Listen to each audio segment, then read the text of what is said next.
مردانگی کی بہترین سطح یہ ہے کہ مرد کی وجہ سے کسی عورت کے آنکھوں میں آنسو نہ آئے۔ کم کھانے میں صحت ہے، کم بولنے میں سمجھداری ہے، اور کم سونا عبادت ہے۔ جو دکھ دے اسے چھوڑ دو، اور جسے چھوڑ دو اسے دکھ نہ دو۔ اگر کوئی تم کو صرف ضرورت کے وقت یاد کرے تو پریشان مت ہونا، بلکہ فخر کرنا کہ اس کو اندھیرے میں روشنی کی ضرورت ہے اور وہ روشنی اب ہے۔ برے انسان کی صحبت سے پرہیز کرو کیونکہ وہ تلوار کی طرح ہے، دیکھنے میں خوبصورت اور اثر میں خطرناک ہو جاتا ہے۔ عقلمند ہے وہ شخص جو انجام سوچ کر کام کرتا ہے۔ اے لوگو، مجھے تم پر دو چیزوں کی فکر رہتی ہے: لمبی امیدیں لگانا اور اپنی خواہشات کے مطابق چلنا۔ ہمیشہ سچ بولو تاکہ تمہیں قسم کھانے کی ضرورت نہ پڑے۔ ہمیشہ اپنی چھوٹی چھوٹی غلطیوں سے بچنے کی کوشش کرو کیونکہ انسان پہاڑوں سے نہیں بلکہ پتھروں سے ٹھوکر کھاتا ہے۔ غربت انسان کو اپنے ہی شہر میں اجنبی بنا دیتا ہے۔ اچھے وقت سے زیادہ اچھے دوست کو عزیز رکھو کیونکہ اچھے دوست برے وقت کو اچھا بنا دیتے ہیں۔ اس شخص کو اپنا دوست مت بناؤ جو کسی محفل میں آپ کو شرمندہ کرنا چاہے وہ مذاق میں ہی کیوں نہ ہو۔ اگر توکل سیکھنا ہے تو پرندوں سے سیکھوں کہ جب وہ شام کو گھر واپس جاتے ہیں تو ان کی چونچ میں کل کے لیے کوئی دانہ نہیں ہوتا۔ اسے اپنا راز کبھی مت بتانا جس کا کوئی راز تمہارے پاس نہ ہو۔ گھر میں غصہ ہونا گویا اسے ویران کرنا ہے۔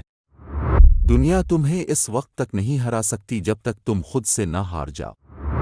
لوگوں کے اخلاق کے مطابق ان سے مل جل رکھو اور اعمال میں ان سے علیحدہ رہو۔ خوبصورت چہرہ بھی بوڑھا ہو جاتا ہے، پرکشش جسم بھی ایک دن ڈھل جاتا ہے، لیکن ایک اچھا انسان ہمیشہ اچھا انسان ہی رہتا ہے۔ جس آدمی کی زبان خراب ہو جاتی ہے تو اس کی نصیب بھی خراب ہو جاتی ہے۔ انسان کی تمام پریشانیاں دو باتوں کی وجہ سے ہیں: وقت سے پہلے چاہنا اور تقدیر سے زیادہ چاہنا۔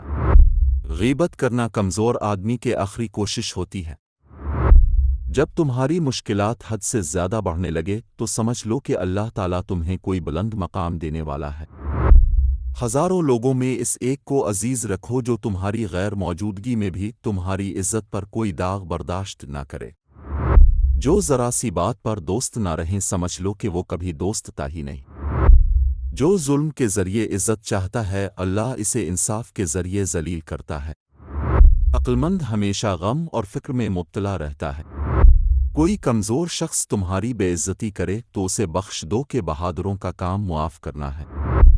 اقتدار، طاقت اور دولت ملنے پر لوگ بدلتے نہیں بلکہ بے نقاب ہو جاتے ہیں۔ حق بات کی پہلی نشانی یہ ہے کہ اس کی ہمیشہ مخالفت ہوتی ہے، اور جس بات کی کوئی مخالفت نہیں وہ حق بات نہیں۔ کسی کے منہ پر اس کی بے عزتی کرنا اسے قتل کرنے کے برابر ہے۔